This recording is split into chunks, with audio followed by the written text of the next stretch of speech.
Hey guys, welcome back. And in this session, we'll talk about logical control structures in COBOL. So as you know that COBOL is one of the oldest, robust and structured programming language.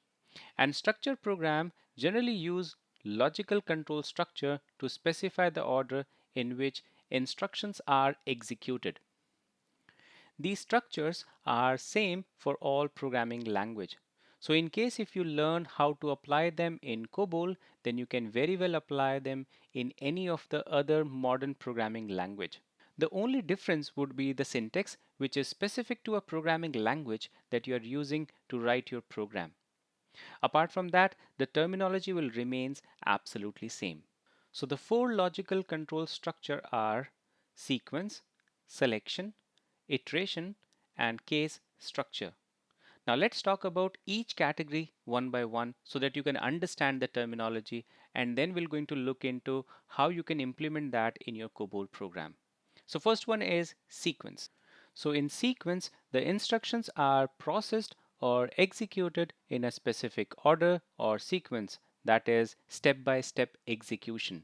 For example, the following instruction will be executed from top to bottom. So in the following diagram, first of all, the move statement will be executed. Thereafter, you have add statement, which will be executed. And at last, you'll be executing the write statement.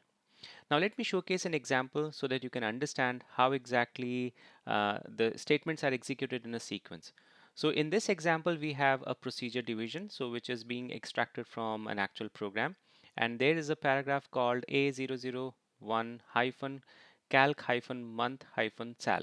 So this is basically a calculation of monthly salary, and in this case you have move statement, then you have compute statement and display statement. So these statements will be executed one by one from top to bottom. So first of all, we would be moving the monthly salary to a temporary variable, that is WSEMP sal. Thereafter you have monthly area to WSEMP area.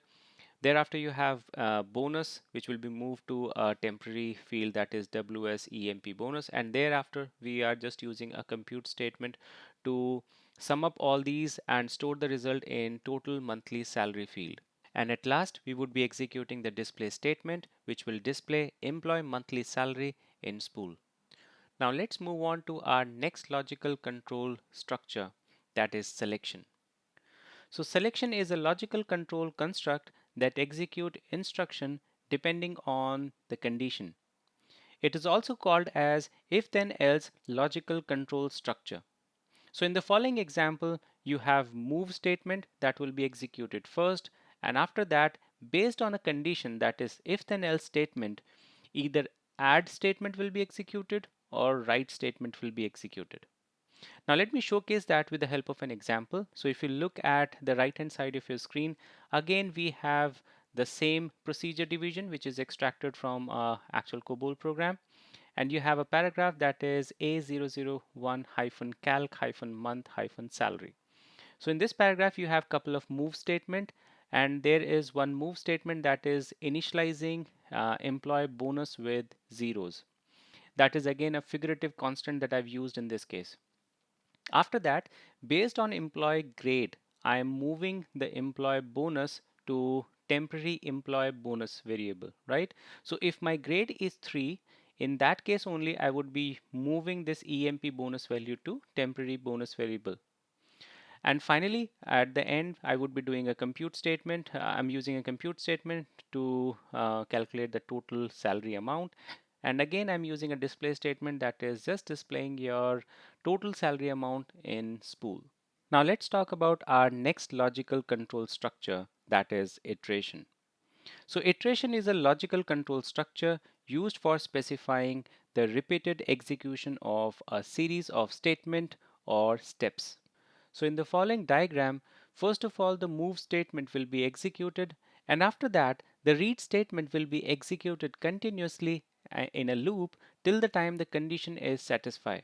Now let me showcase the same with the help of an example. So if you notice the right hand side of your screen, there is an example that is using perform statement. And this is an inline perform statement. And within this perform statement, you have read statement that will read data from the file. And this read statement will keep on executing until the condition is satisfied. And that means until you do not have any more record in the file. Now let's talk about our last logical control structure, that is case structure. So the case structure is a special logical control structure, and it is used when there are multiple paths to be followed depending on the content of a field or a variable. So in the following diagram, the first move statement will be executed because there is no specific condition which is specified on it. And after that, you have a condition, and based on that condition, these three statements will be executed. And remember, all three will not be executed, only one of the statement will be executed. But that execution will depend on the content or the value of a given field. And how you can implement that in COBOL? So for that, you generally use evaluate statement.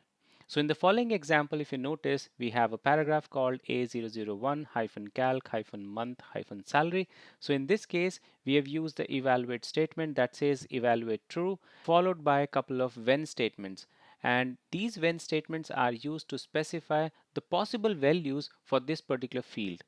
And based on these particular values, the statements will be executed. And whenever one condition is satisfied, the remaining set of conditions will not be validated.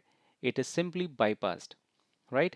So evaluate and if then else statement is somewhat similar, but you have more flexibility and more readability in evaluate statement, and we're going to discuss that in our next couple of lectures. And so as of now, just remember that for case structure, you generally use evaluate statement. So till now, if you have any question, then do let me know. Otherwise, let's move on to our next lecture.